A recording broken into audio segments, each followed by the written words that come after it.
ako sa sugar daddy ko, kaya tutulungan ko siyang magpakain ng mga manok. Ering at ginagalingan ko dahil may kailangan talaga ako sa kanya. Pwede ba ako uminom? Hindi. Shoot ka, inanghit lang ako sa pinagdagawa ko. Biyernes nga ngayon, kaya masayang masaya ko. Wala kasing pasok bukas, kaya pwede kong magwalwal. Teka nga lang, ba't ba amoy tinapay dito? Wala namang bakery, pero may putok. Sobrang init kasi ngayon, parang may free trial sa impyerno. Kaya naman ililigo ko muna to dahil nakakahiya naman sa mga kainuman ko. Wala ka na nga ekang ambag, masakit ka pa sa ilong. Ayan tayo makeup gusto, tawas ayaw. Mare, mag-hello muna kayo sa Christmas tree namin. Magbe-bermant naman wala nang ligpitan. Hinahanap ko nga yung sugar daddy ko pero hindi ko mahagilap. Malabo naman akong iwan nun dahil masyado akong masarap. Sinaing lang ang kayang iwan nun pero hindi ang isang ako. Hanip na yan, rice cooker na gamit ko. Nasusunog ko pa yung sinaing. Pang-iwan ka talaga, wag kang bugok.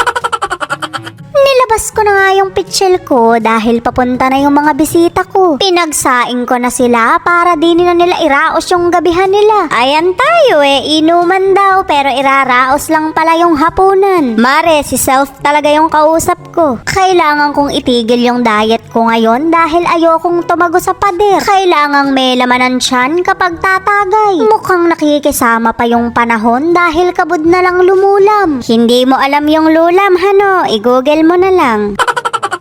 Nandito na nga yung mag-ama ko na galing sa school. Nagba-Brazilian dance pa siya. What if gumawa ka kaya ng assignment? Pagsundo nga ng sugar daddy ko sa school, diretso na ulit siya sa mga manok. Napakarami niya kasing palaki, kaya napaka-productive talaga ng araw niya. Kahit nga iwanan ako niyan, hindi man lang mababroken yan. Kita nyo naman, napakaraming nagpapasaya sa kanya. Mare, sana ako dalahin ito.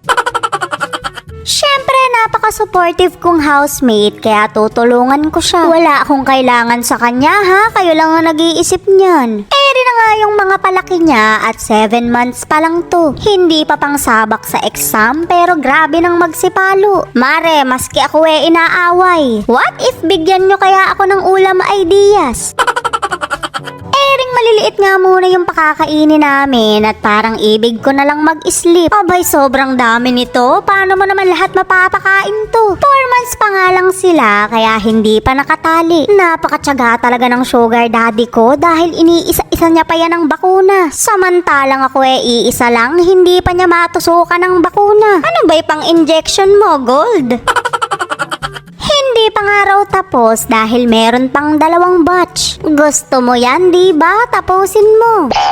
Sobrang hirap talaga, Mare, kapag breeder ka. Well, hindi naman siguro mahirap dahil masaya siya sa ginagawa niya. Pero maglalaan ka talaga ng oras at pagod. Pero ang pinakamatindi sa lahat, maglalaan ka talaga ng pera. Sa sobrang dami kasi ng papakainin mo, daig mo pa yung maraming pamilya. Syempre, hindi rin naman mura yung mga pangmaterialis niya, lalo na't galing pa ng US. May mga afam siya dito, Mare, kaya hirap akong mag-Ingles. Mga syuta na yon, kakadadaldo ang kuroko. Bugok, isasabaw ko pa kayo sa papayag Medyo madali nga lang pakainin tong pangalawa dahil iniitsa-itsa na lang. Sila yung mga manok na may bitaw dahil hindi sila pabigat. Ganyan yung mga gusto ko, yung hindi ako aanghitin sa pagpapakain. Dahil dyan, safe kayo sa kawali ko. Shoot, Mare, for the vlog lang to pero pinahirapan talaga ako. Tapusin ko na nga raw yung kabila at siya na dun sa mga nakatali. Hanip na yan, ba't ba kasi wala akong vlog sa araw na to? 3 minutes video lang naman ang kailangan ko. Inabot na ako ng 1 oras. Mga babaeng puro pala to kaya hindi nile-let go. Magagamit kasi silang nanay dahil nga puro sila. Hiniwalay sila sa mga lalaki dahil masyado silang kastahin. Syempre kailangan muna ng consent kahit mga manok sila. Ano yon? Tira na lang ng tira? Tapos na rin. Pwede ba ako uminom? Hindi.